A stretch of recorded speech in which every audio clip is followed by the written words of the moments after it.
Hello and welcome to the Discover Dayton podcast, the show that's all about the Gem City's past, present, and future. I'm Arch Grieve and I'm your host, and today's episode is the weekly news roundup for May 5th, 2022. There's a lot that happened last week, including local and statewide elections, an increase in the likelihood that Ohio will no longer permit abortions to take place in the state, a new restaurant and grocery store coming to downtown Dayton, and lots of things to do next week and throughout this month. You won't want to miss this episode, so stay tuned.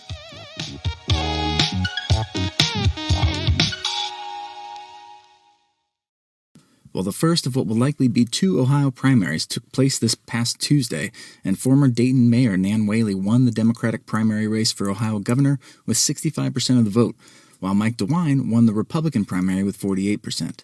The two face off now head-to-head in the general election later this year on November 8th, with Whaley already becoming the first woman of a major party in Ohio to earn the nomination for governor.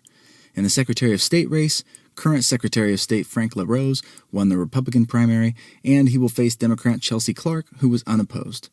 In the race for Ohio's next U.S. Senator, Ohio Congressman Tim Ryan won the Democratic primary with close to 70% of the vote, while author J.D. Vance won the Republican primary with a plurality of about 32%. Morgan Harper, who came on the show recently, received about 18% of the vote in the Democratic primary. Moving closer to home, Dayton blogger David Israti won the Democratic primary by a plurality with about 31% of the electorate, defeating Baxter Stapleton, who also appeared on the show recently. Israti will face off against Mike Turner, who ran unopposed in the primary race. Also locally, the one candidate who appeared on the show and won was Angelina Jackson, who will now face Judge Robert Hainsman in the fall in the race to be Montgomery County's Common Pleas Court judge. Jordan Wortham won the Republican primary race for Montgomery County Commissioner, beating Renee Bowers by just 0.2%. Board of Elections workers noted that turnout was low, with just 21% of eligible voters actually going to the polls. The city of Dayton is utilizing a new strategy to try to increase the amount of affordable housing in the city, which a local nonprofit estimated will need an additional 3,800 new rental units and 4,600 new units for sale by 2026. Recently, the city put together a roundtable of community stakeholders, which the city hopes will put forward recommendations on how to increase the supply of housing in the area while also preserving existing housing. The committee is expected to provide recommendations on things like how to preserve and expand its housing supply, where to put new housing, how to improve code enforcement, and how best the city can use its resources to help alleviate the problem. The process, which began in March, is expected to last between 6 to 9 months. Dayton police are urging drivers to slow down in the wake of a deadly crash that killed 4 people in Dayton this past Sunday at North Gettysburg Street and James Avenue. The driver of the car is reported to have lost control and slammed into a phone pole. Police say that this is part of a spike in reckless driving accidents in Dayton compared to this time last year, which included 14 fatal crashes this year so far, an increase of 75% from last year during the same time. The city of Dayton has also been in the news recently for its new street parking app, which can be found at 1,300 parking spaces downtown already. The city claims that the app helps them manage parking more efficiently through what city manager Shelley Dickstein calls a single centralized system. The city also says that the app is more convenient for people visiting the downtown area, as they can now extend their parking sessions without having to return to the meter and get alerts when their time is about to expire. The Parking Pass system is available through your app store, although you can still pay with change or a credit card in some locations as well. At the state level, marijuana advocates are upset at state lawmakers, who they have accused in a recent court filing of trying to circumvent the state statute process and keep their ballot measure off the ballot in November. The Coalition to Regulate Marijuana Like Alcohol filed suit against the state in Franklin County recently, arguing that state officials are illegally trying to keep their marijuana legalization bill off the ballot because Republican Party leaders are opposed to recreational marijuana's legalization. The ballot measure would allow Ohioans over the age of 21 to buy and possess up to 2.5 ounces of marijuana, as well as to be able to grow their own plants at home. The controversy is over whether or not the coalition got their ballot measure submitted and approved in time for it to be eligible. Also happening at the state level, abortion rights advocates are concerned about the recent Supreme Court decision that's been leaked recently at the federal level because Ohio legislators have 2 bills that have been called trigger bans, which will go into effect in Ohio in the event that the Supreme Court overturns Roe v. Wade, which it seems all but certain to do later this year after a draft opinion written by Justice Alito was leaked recently. The bills are Ohio Senate Bill 123 and Ohio House Bill 598.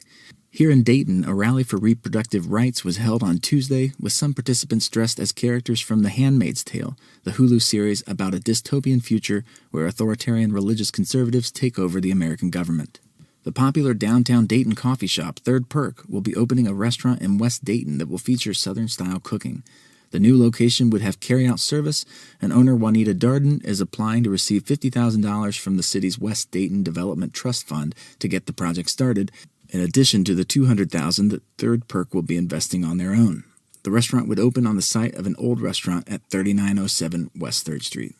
Another restaurant that's opening even sooner and coming to downtown Dayton is Tony and Pete's Grocery and Cold Cuts, which is expected to open later this month in Dayton's Fireblocks district. The store will have a small, curated grocery section, which will include things like milk and eggs and beer and wine. There will also be a sandwich counter where people can order cold and hot sandwiches, salads, and sides. If you're downtown this weekend on Saturday or Sunday in the UD area, just know that restaurants and other places may be busy as UD holds its graduation services over the course of the 2 days. They have a new record number of undergraduates earning degrees at 106,055, and over 2,000 students will be awarded degrees in total. A local filmmaker, Colin Brazy, is going to be premiering his new movie Foxhole, which is told from the perspective of 5 soldiers from 3 different wars, including the American Civil War, World War I, and the Iraq War. Brazy earned his MFA in film production and cinematography and specializes in narrative, documentary, and branded content. The premiere will take place tomorrow, Saturday, May 7th at the Neon at 4 p.m. Ticket prices are $10.50 and can be purchased at the box office or neonmovies.com. And now, here are some things to do next week and over the course of the remainder of this month. Mariah Ivy, Thomas Ellison, and Siri Imani will be performing tonight, Friday, May 6th, at the PNC Arts Annex. They are the organizers of the program Broken English Dayton and are partnering with visual artists Zuri Ali and Jamal Durr for the pre-show, which will feature cocktails and artwork by the 2 artists. The cost to attend is $25 to $35, and tickets can be purchased at DaytonLive.org. If you're looking for an event for the whole family tonight, check out the Passport to MetroParks program going on tonight from 6 to 9 p.m. at Riverscape MetroPark on Monument Avenue. The event features live music, food trucks, family activities, and more. There will be prizes for those who complete their stamped passports by visiting all of the vendor booths, and the grand prize tonight is a $1,500 Huffy Motoric Adult Electric Folding Bike. Learn more at metroparks.org. Also tonight, May 6th, Black Violin will be performing at the Schuster Center at 7:30 p.m. Will B and Kev Marcus are the duo members, and their music blends classical with world music, R&B, and pop into a unique and amazing sound. Ticket prices range from $30 to $50 and can be purchased at DaytonLive.org. Just yesterday, 3 art exhibitions opened up at the Contemporary Dayton. Those include Beverly Fishman's exhibition Cure, George Rush's Assisted Living, and Mary Reed Kelly's and Patrick Kelly's Night Kitchen. You can see the art for free at the Contemporary's Dayton Arcade location now through July 22nd. Well, you may have heard of the band Kiss. Well, they're performing as part of their End of the Road tour Thursday, May 12th at the Nutter Center. Tickets are still available and start out at $100. Visit nuttercenter.com for ticket information. On Friday, May 13th at 8 p.m., Rhapsody in Soul Georgia Me, who is known as the Queen of the Spoken Word, will be headlining an evening of poetry at the Dayton Arcade alongside Daytonians Ralph Farley and Leroy Bean, who will also be performing that evening. Find out more at arcadedayton.com. The Dayton Contemporary Dance Company is hosting its annual gala this month entitled Solstice, Mahogany Night, on Saturday, May 14th. The event will feature a special dance program, food, cocktails, and more. The event will take place at the Marriott at the University of Dayton, and ticket prices range from $175 to $300. On May 15th, you can see young performers from the Dayton Ballet School at the Victoria Theater, where over 100 performers will be performing Alice in Wonderland. The cost to attend is just $20, and tickets can be purchased at DaytonLive.org. On Thursday, May 19th at the PNC Arts Annex, you can see the play Friend Art by Sofia Alvarez, which looks at what happens when romantic entanglements and personal aspirations intertwine. The cost to attend is $22, and the play is recommended only for those who are 18 or older. May 20th is National Bike to Work Day, and now is the time to get organized for the Five River MetroParks Bike to Work Day celebration and pancake breakfast, as there are group challenges for the team with the most riders, team with the most miles commuted, and more. The first 500 riders to register and check in at the event receive a gift, and you can pre-register now online at MetroParks.org. The event takes place from 7 to 9 a.m. at the Riverscape Metro Park on Monument Avenue and features a free pancake breakfast, live music, a bike expo, and more. So hopefully I'll see you there. Sideshow, one of the Dayton Yellow Cab's annual shows, is coming back this month on May 20th and 21st after taking several years off due to COVID-19.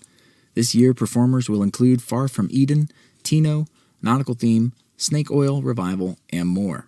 Ticket information is available at yellowcabtavern.com. Theater Lab Dayton will be ending its first season since rebranding from Dare to Defy Productions with the show Something Rotten. The show takes place at the Victoria Theater on May 21st and 22nd, and the cost to attend ranges from $18 to $63. You can purchase tickets at theaterlabdayton.org or daytonlive.org.